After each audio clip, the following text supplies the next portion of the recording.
This is NewsBreak26 in Southwest New Brunswick. I'm Vicki Hogarth. Here's what's happening in our part of the world. A Memorial Day weekend ceremony was held Saturday in St. Andrews to honor 6 Civil War veterans laid to rest far from the battlegrounds where they once served. Hosted by the New Brunswick Historical Society and the 20th Maine Company I Reenactment Group, the service brought history to life, reviving memorial traditions not often seen on this side of the border. Among those remembered was Dr. John F. Stevenson, St. Andrews-born, Harvard-trained surgeon who served in the 29th Connecticut Infantry, one of the Union Army's African-American regiments. A white Canadian man serving in a segregated black unit, Dr. Stevenson's story is both extraordinary and rarely told. Organizer Troy Middleton says the ceremony is part of a broader effort to shine a light on New Brunswick's overlooked connection to the American Civil War and the lives of those who chose to fight for freedom beyond their own borders.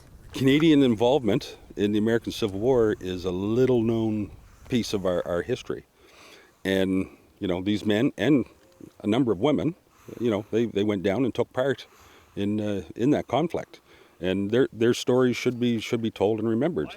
A poignant moment came with the return of Dr. Stevenson's Civil War sword, engraved with his name and regiment, recovered from a private collection in Ontario.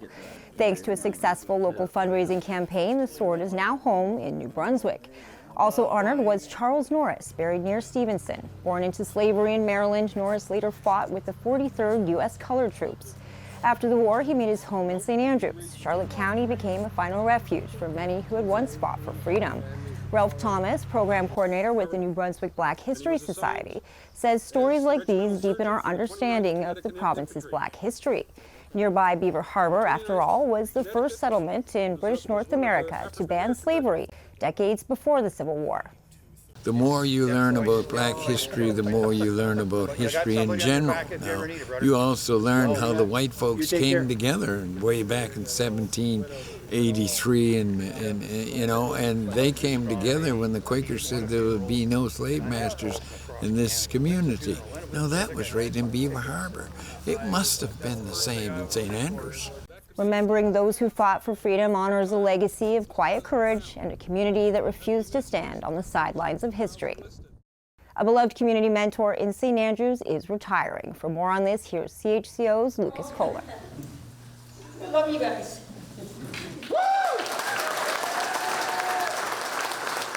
On Friday, the town of St. Andrews held a retirement party for Youth Center leader Debby Lord.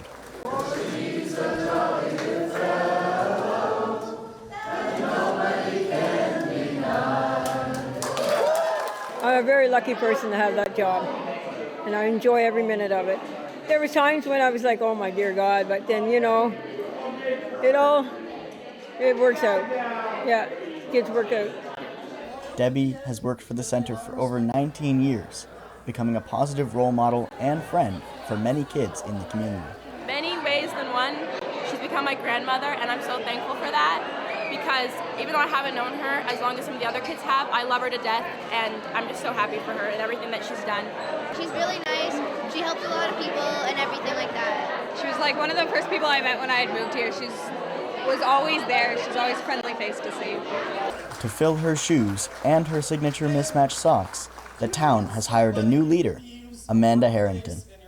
Well, I am a huge fan of recreation and sports, and I like helping the youth as well, dealing through any of their day-to-day teen crisis, so to speak, whether it's just, you know, wanting to play a game of hockey or needing a place to do their crafts.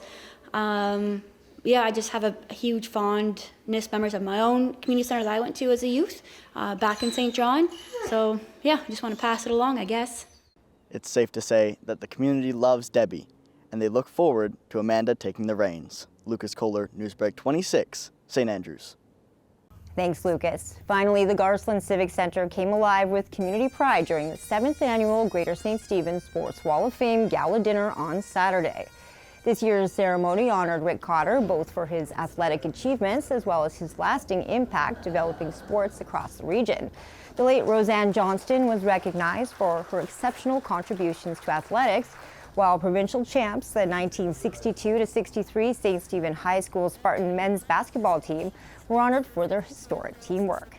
The community also gathered to pay tribute to Joe Peters, the visionary founder of the Sports Wall of Fame, who passed away in October. The ceremony's timing on May 24th, Joe's birthday, was a moving reminder of the enduring legacy he left behind. It was his idea, it was his vision, it was his dream that we turned this into a reality, and we're proud of Joe. We're proud of what he meant to our community and what he's done to bring this to life. CHCO's full coverage of the gala will premiere next week on our YouTube channel. That's all the news I have for you. For more stories and online exclusives, visit CHCO and the Courier online at CHCO.TV. A news and public affairs production of CHCO-TV, New Brunswick's only source for independent community television.